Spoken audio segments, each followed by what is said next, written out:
बिस्मिल्लाहिर्रहमानिर्रहीम। शुरू करता हूँ अल्लाह पाक के बाबरकत नाम से जो बड़ा रहीम, बड़ा करीम, बड़ा रहम करने वाला है।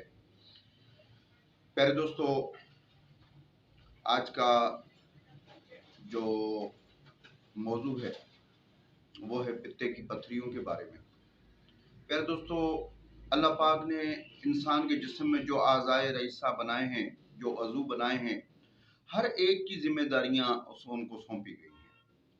पित्ता जैसा कि सफरा जहर का एक डैम है, जो कि उसमें सफरा की मिकदार जमा होती है, फाजल मिकदार जो सी उसके अंदर जमा होती है, और ज़रूरत के मुताबिक मैदे और आंतों को ग़िज़ा को गलाने के लिए उसमें से पित्ता जब भूख लगती है तो पित्ता सुकड़ता है।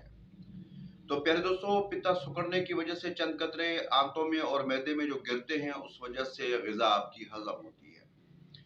बाज़ दफ़ा हमारी गलत खुराकों की वजह से और आजकल हद से ज़्यादा गरम मसाला जात की वजह से और खुश्क सर्द में आइसक्रीम, हर किस्म की खुश्क सर्द चीज़ें जो कि सफरा जैसी चीज़ को भी पित्ते के अंदर जमा देती हैं। हालांकि सफरा एक वो चीज़ है कि जो बड़े बड़े पत्थर, जो भी हम चीज़ें खाते हैं, उनको गलाने के लिए सफरा का ही काम है, उसका ही ये जिम्मेदारी है कि इस सफरा के ज़रिए अपनी हर चीज़ ग़िज़ा में इससे गलाई जा सकती है। मेरे मालिक ने एक सिस्टम निज़ाम जो बनाया है, उस निज़ाम के तहत ये अपना काम करता है, और इसका काम ग़िज़ा को गलाना है। जो भी चीज़ें हम खाते हैं उसको गलाना है, उसको कैलोरीज़ में तब्दील करना है।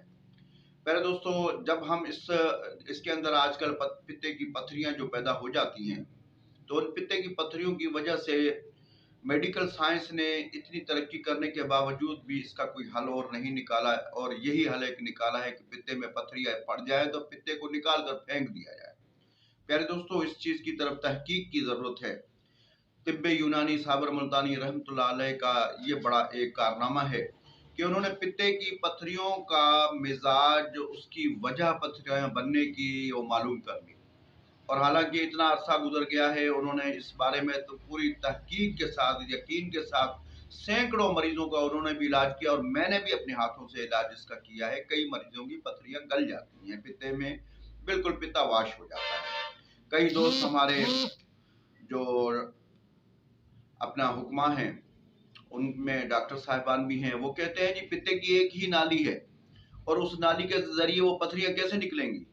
तो मेरा उन्हीं से एक सवाल है कि वो पित्ते में एक ही नाली है, तो ग़िज़ा को गलाने के लिए उसमें से फिर सफरा कैसे निकलता है। दाखिल भी उसी में से होता है, खारिज भी उसी में से होता है, एक ही नाली का कमाल है। तो इसी तरीके से मैं एक मिसाल यही देता हूँ।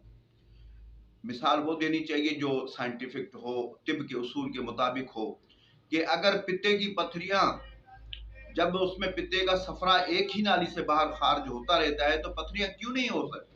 लेकिन मुद्दा मेरा ये है कि असल में पित्ते में पत्थरियां पैदा होती क्यों हैं। सफरा खुद पे पत्थरियों को गलाता है, तो उसके अंदर पत्थरियां कैसे बन सकती हैं।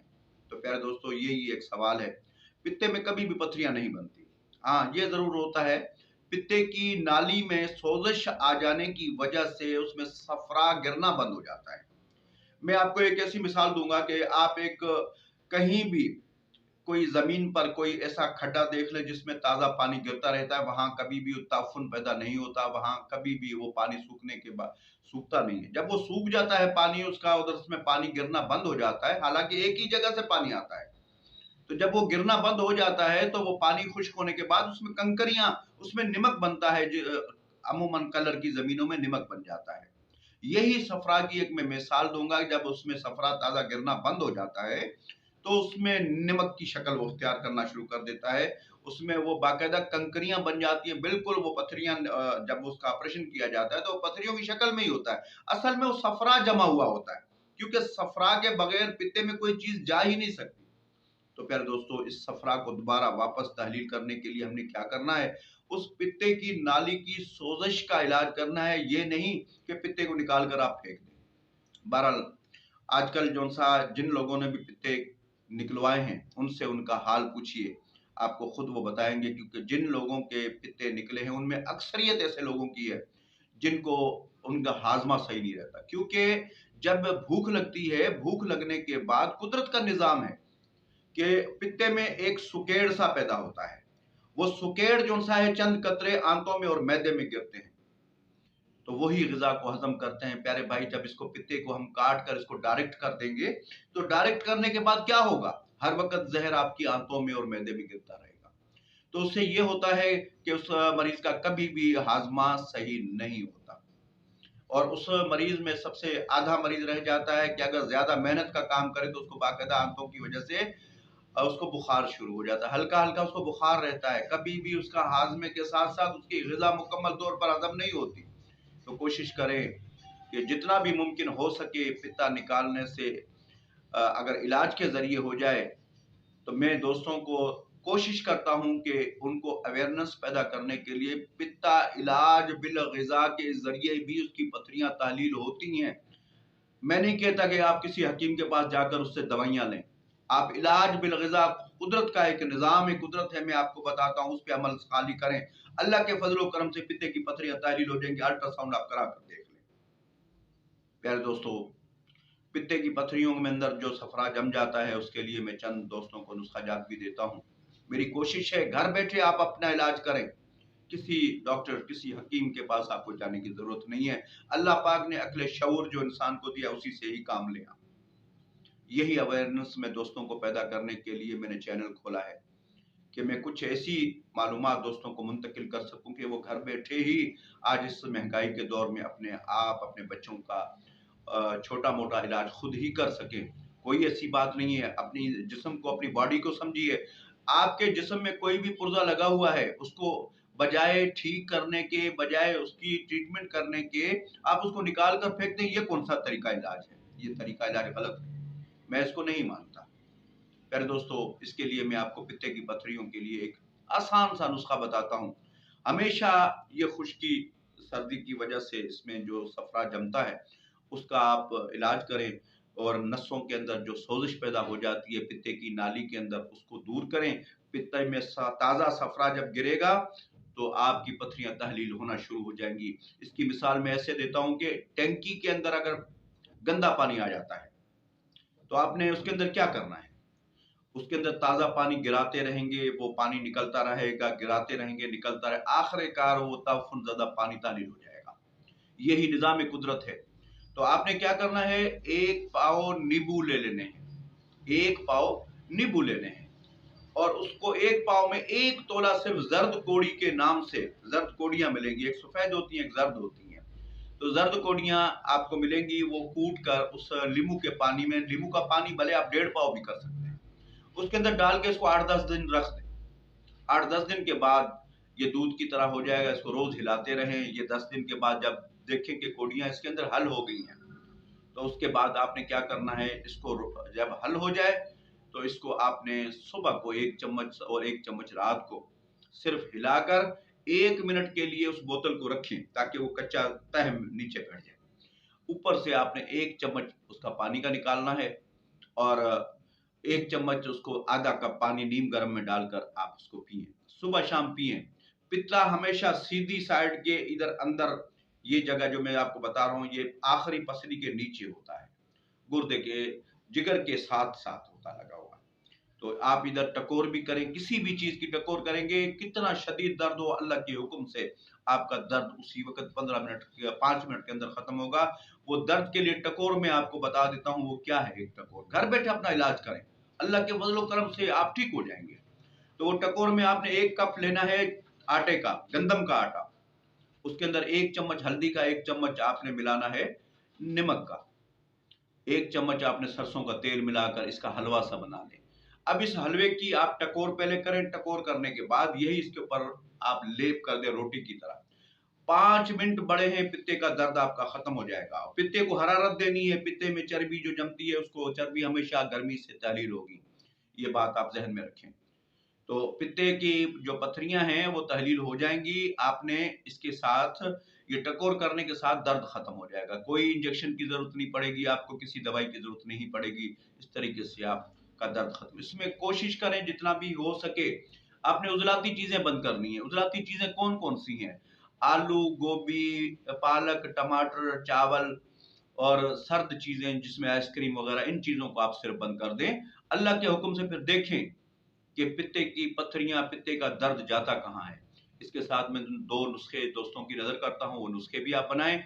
इसका इलाज गुद्दी असाबी से असाबी गुद्दी है, गुद्दी असाबी से असाबी गुद्दी है। तो एक नुस्खा दोस्तों की नज़र में करता हूँ गुद्दी असाबी मुलय्यन का। ये खाते ही कैप्सूल 5 मिनट के अंदर अल्लाह के फजल व करम से दर्द गायब हो जाता है। मैं अपने सदरी मुजरबात ही देता हूँ, मेरा कोई कारोबार नहीं, मैं कोई सेल्स का काम नहीं करता। जो मरीज हैं उनको मैं बताता हूँ कि जिनको ज़रूरत है खुद ही आकर मेरे से दवाई ले जाएं। मैं दवाइयाँ सेल नहीं करता, मेरा ये कारोबार नहीं। मेरा बस मिशन यही है कि अल्लाह पाक मेरे से ऐसे कुछ काम का मेरे एक फ़ायदा दोस्त उठाएं कि जो घर बैठे भी अपनी छोटी मोटी बीमारियां खुद कवर कर सकें। तो प्यारे दोस्तों, इसके लिए मैं अभी आप पित्ते के लिए, पथरी के लिए आपको नुस्खा बता रहा हूँ, गुद्दी असाबी मुलय्यन। ये नुस्खा इसमें बहुत ज़बरदस्त काम करता है। और गुद्दी असाबी शदीद, ये 2 नुस्खे आप साथ में इस्तेमाल करेंगे तो ये सोजिश पित्ते की नाली की ख़त्म हो जाएगी। जब पित्ते की नाली की सोजिश ख़त्म हो गई तो इसके साथ आपने असाबी गुद्दी मुलय्यन जब देंगे तो पेशाब जारी होगा, तो आस्ता-आस्ता पित्ते की पत्थरियाँ भी तहलील होंगी। 1 महीना आप ये दवाई खाएँ।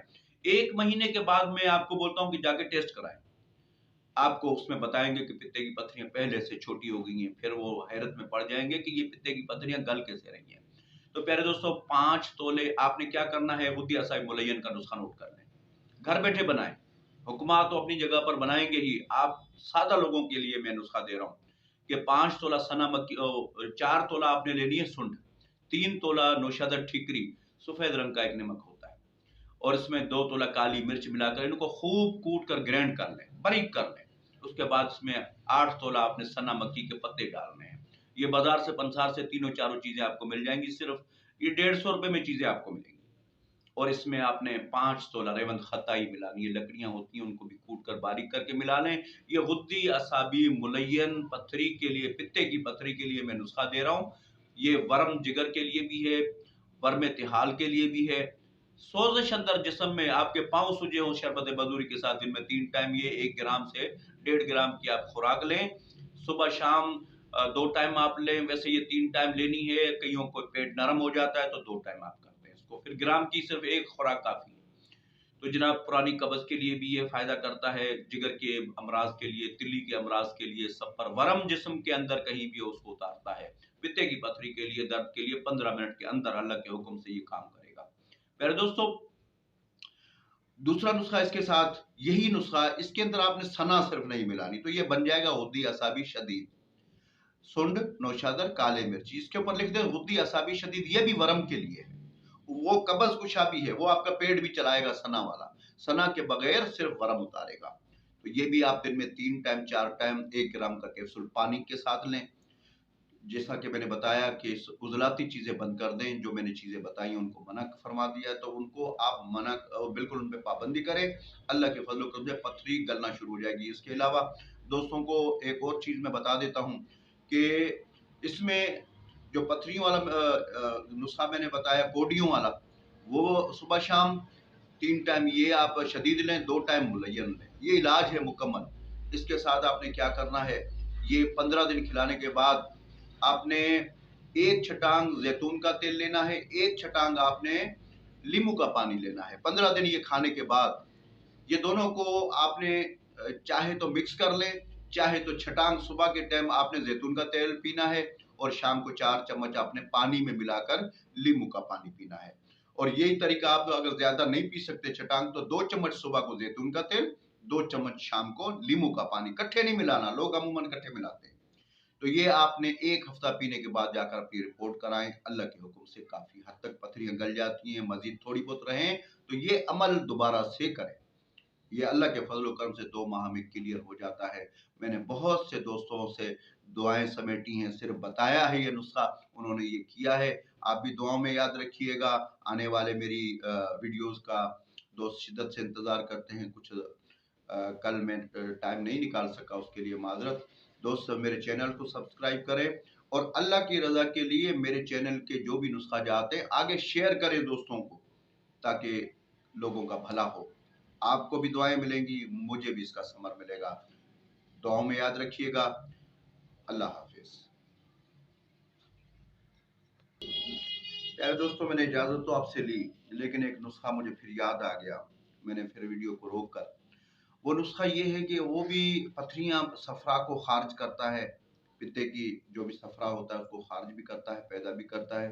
गुद्दी असाबी अक्सीर, शदीद मुलय्यन, ये तीनों नुस्ख़े जो उनसे हैं, इसमें तिब्बी फ़ार्माकोपिया में मौजूद हैं। लेकिन जिन दोस्तों के पास तिब्बी फ़ार्माकोपिया नहीं है, उनको फिर भी मैं बता देता हूँ कि सुंड, नौशादर, काली मिर्च के इस नुस्खे में अगर आप 1 तोला हड़ताल बरकी मिलाएँगे तो ये गुद्दी आसाबी अक्सीर बनता है। हड़ताल वर्की को आपने कुछ भी नहीं करना, सिर्फ़ आपने उसको इतना खर्ल करना है कि वो बिल्कुल चमक उसकी ख़त्म हो जाए और ज़र्दी रंग का पाउडर बन जाए। फिर इस दवाई में आप मिला लें और ये दवाई में मिलाने के बाद आप इसको खूब रगड़ाई करें, ये दवाई भी सारी पीली हो जाएगी।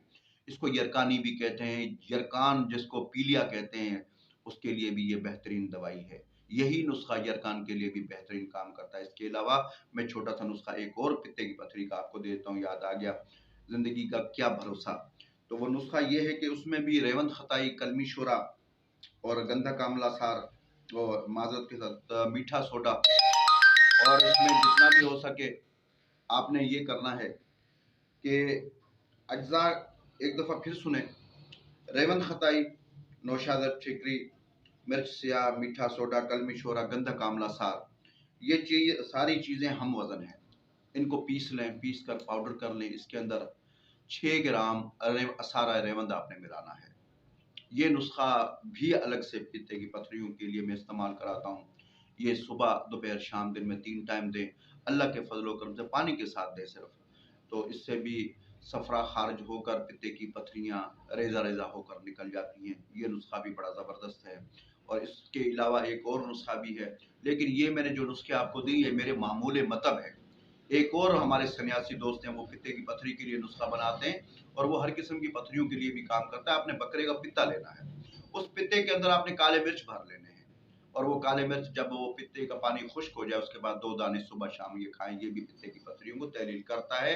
लेकिन बहुत से पुराने किताब हकीम अब्दुल्ला मरहूम साहब की भी किताब में ये नुस्ख़ा मौजूद है, पित्ते की पथरियों के लिए और गुर्दों की पथरियों के लिए, लेकिन मैंने इसको अपने तौर पर नहीं आज़माया, लेकिन नुस्ख़ा दुरुस्त है। बनाएँ और फ़ायदा उठाएँ। चावल, चने की दाल, बड़ा गोश्त, आलू, मटर, गोभी, उज़लाती चीज़ें इसको कहते हैं, इनको बंद करें और अल्लाह के फ़ज़ल व करम से अच्छा असाबी गुद्दी मुलय्यन का एक छोटा-सा नुस्ख़ा मैं देता हूँ, वो इसमें साथ में आपने 2 टाइम खाना है। इसमें थोड़ा-सा पेट नरम होगा, उसका कोई वहम ना करें। 7 तोले आप लेनी है मुलट्ठी, 7 तोले आपने लेना है सुहागा बिरयान। इसमें 6 ग्राम शीर मदार मिला लें। इसको खर्ल करके 500 मिलीग्राम का कैप्सूल ये सुबह-शाम इसके साथ दें। तेज़ी से पथरियाँ तहलील होंगी, पित्ते की हों, गुर्दे की हों चाहे। और ये असाबी गुद्दी मुलय्यन के हिसाब से ये नुस्ख़ा है, तिर्याक भी इसको कहते हैं, लेकिन मुलय्यन के तौर पर ये इस्तेमाल होता है। ये भी पित्ते की पथरियों के गुर्दे जिनका पेशाब नहीं बनाते, इससे पेशाब भी जारी होता है। दुआओं में याद रखिएगा। अल्लाह हाफ़िज़।